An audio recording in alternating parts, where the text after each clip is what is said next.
Alright, welcome to the Northwind Homestead, and we're here in the leather shop today.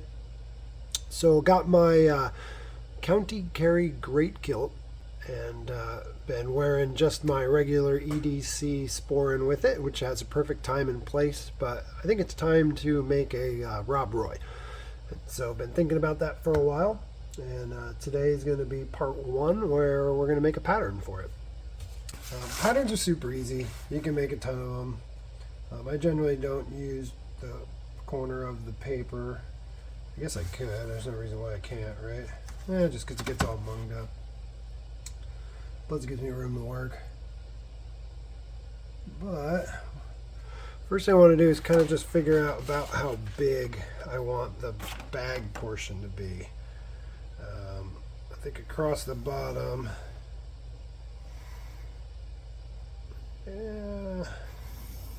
8 inches might be about right. Let's see what that looks like. That's 8 by 6 right there. Know what 8 by 8 would look like. So that's 6. I'll bop that out to 8.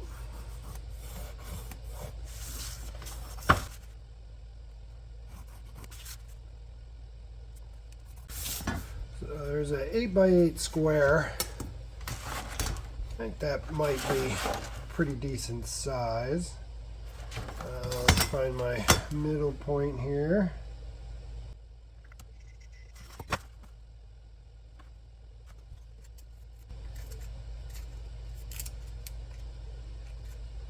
The sun is coming back.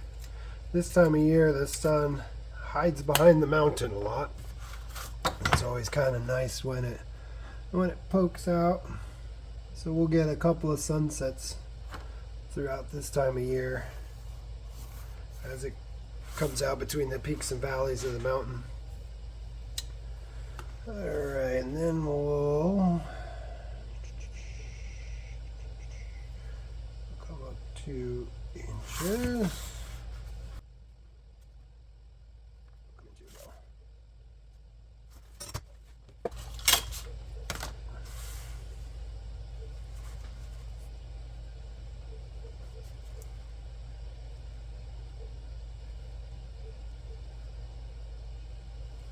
So just looking for that curve that I want to see. That one's probably pretty decent right about there, so we'll use that one.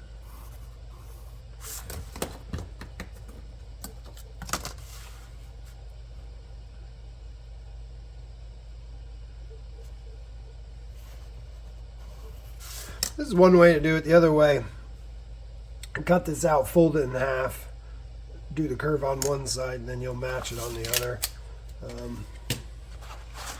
And so this will be the front and back panel. I probably should have wrote that over here.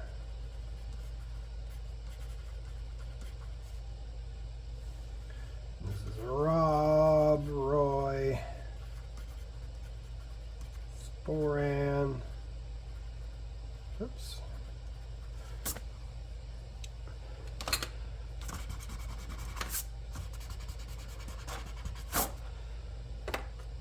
So then we'll put something in the middle here.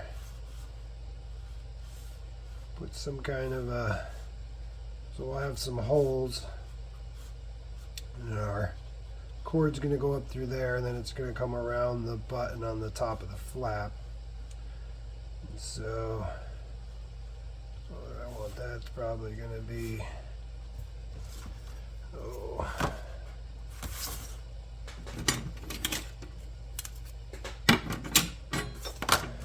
these center bar rulers. These center rulers are a lot of fun. I got this one from Tandy.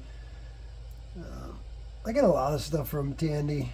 Some folks call it the Walmart of leatherworking, but they are right in town, so I can drive into the city and actually touch stuff. It does make it a lot better than just buying something off the internet, I think. Yeah, I think a 2-inch would be plenty of room to work with there. Yeah. So we'll do 2 inches. And we'll go all the way up to the top. So I think what I'll do is just come down 4 inches.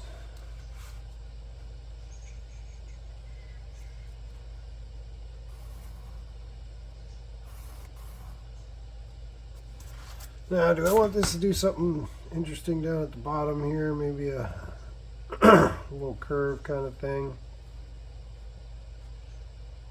That might be cool.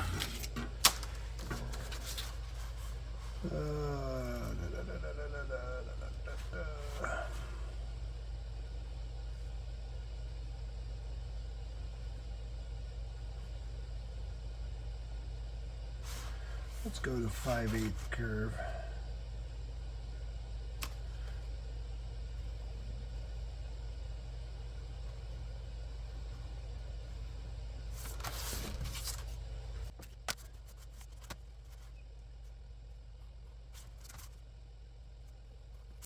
Yeah, I think that'll look pretty cool. So that's gonna be my front, my back, and now I need my my back piece.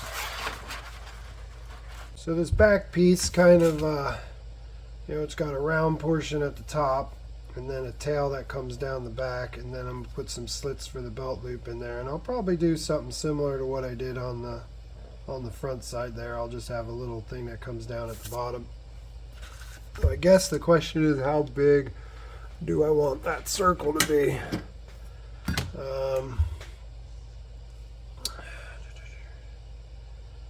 Oh, I don't know.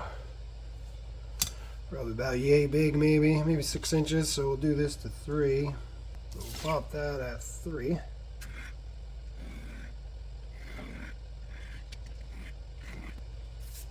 Yeah, I kind of like the size of that.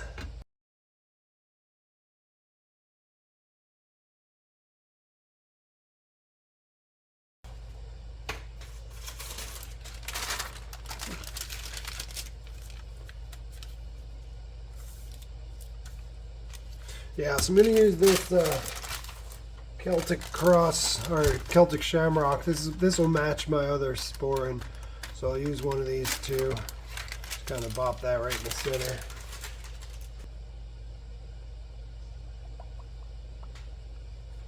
And half the time looking for my pencil.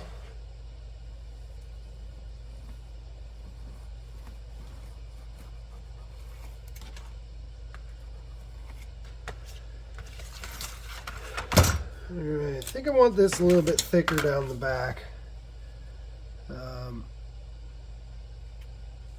see, we'll make those slits. That give me 1 inch. I want a little more than that.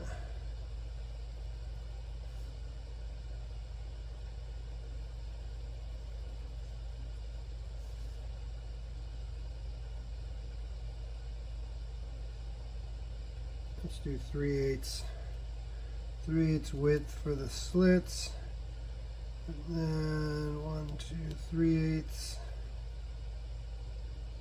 Yeah, 3/8 to sew on either side. I think will be plenty. 1, 2, 3/8 to sew on the other side.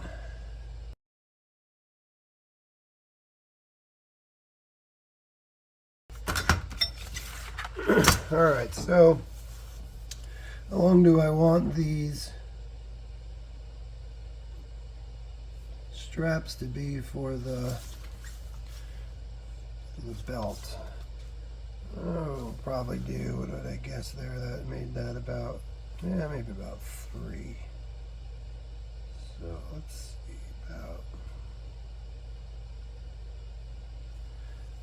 about there, be 3 inches.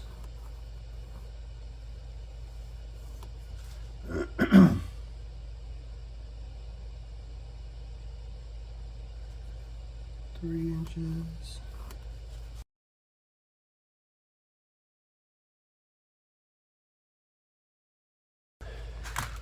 Now use that 5/8 circle down here. earlier. So I'll repeat that 5/8 circle again.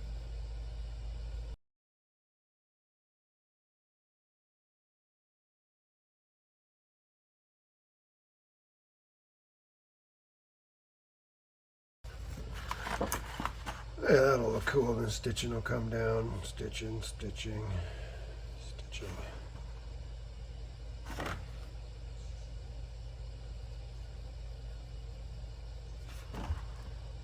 All right. Well, that's about it. Now we just cut it out. I mean, that's pretty simple. Well, I seem to have lost my my 3/8 hole punch, so I think this is going to be a little bit wider. We're going to use the old 7/16 punch there.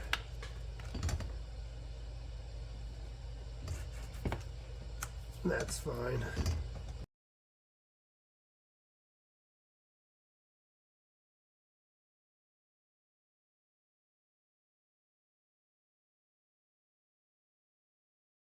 And I often use that same technique right there for cutting curves in leather. Just make a series of straight angles like that, and then you can get that curve nice and easy. All right, so that's the flap there. Hope I made that long enough.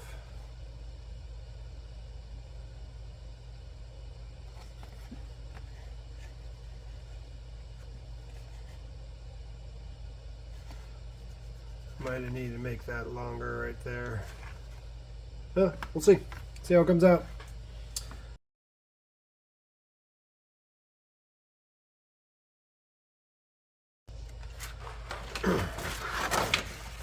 And actually, just thinking about this, I'm going to end up folding this back. Let's see, I'll come back about, maybe I will come back an inch. Fold that back an inch, so I'm actually going to want to come up, just come up 1.5 inches, call it good.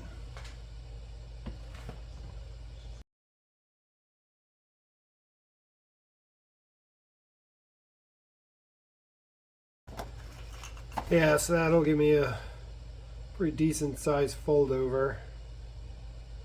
So now I gotta make that. So I was 2 basically by, we'll call that 2 by 5.5.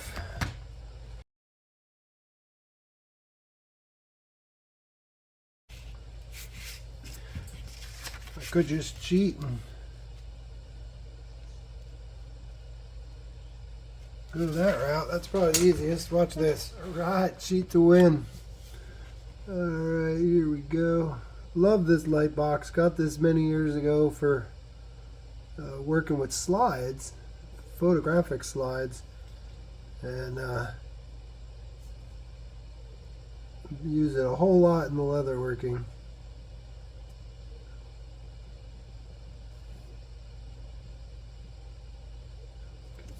Lined up pretty good.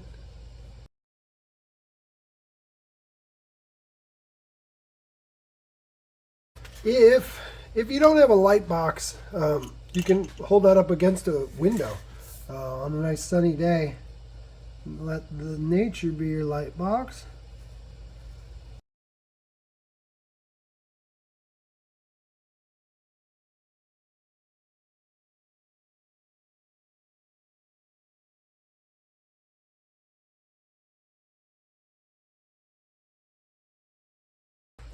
Alright, so that should be, let me label this.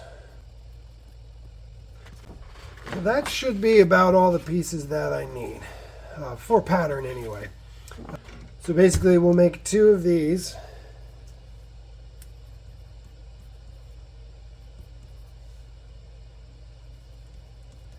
And we'll make a 2-inch gusset.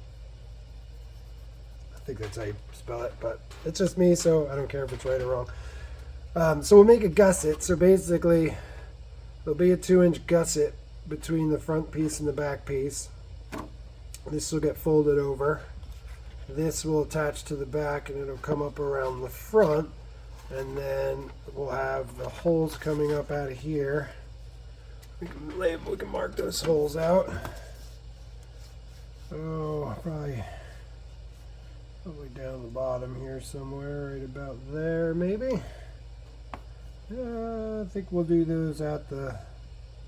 Might as well right in the middle, right at the half-inch mark, half-inch mark, half-inch mark.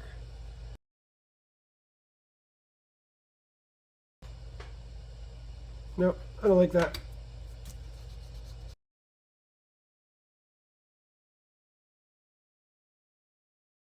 We don't need 1.5 inches, maybe only 1 inch. Kind of looks like a little face right there. With some whiskers on it. Oh wow, that'd be kind of cool. You get like a taxidermy little critter face and have the strings come out of its eyes. That'd be really weird. Yeah, I'm not gonna do that 1.5 inches. I'm gonna come down to 1 inch there.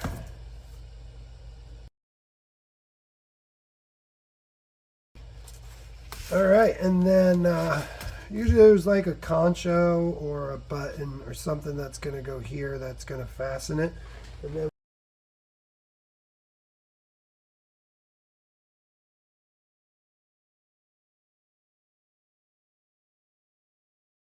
for the toggle, I'm just going to use a bit of oak. And so I pulled this oak from where I grew up back on the east coast of America, and brought it home to Alaska. I've got varying lengths of stick. I just pack in my carry-on or in my luggage as long as I can fit them. I got thick ones, little ones. I've got oaks growing up here. I've got 3 of them growing in my yard, but none of this white oak that grows where I grew up.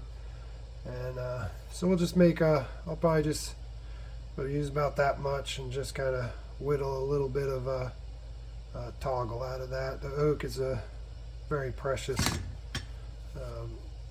piece of wood to me, so I think that'll fit right about yonder.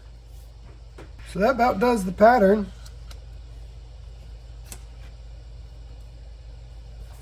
That'll wrap up this video. Next we'll go in part 2. We'll be cutting this out and starting to put her all together. Cool. Thanks for stopping by. I appreciate it. I love you guys.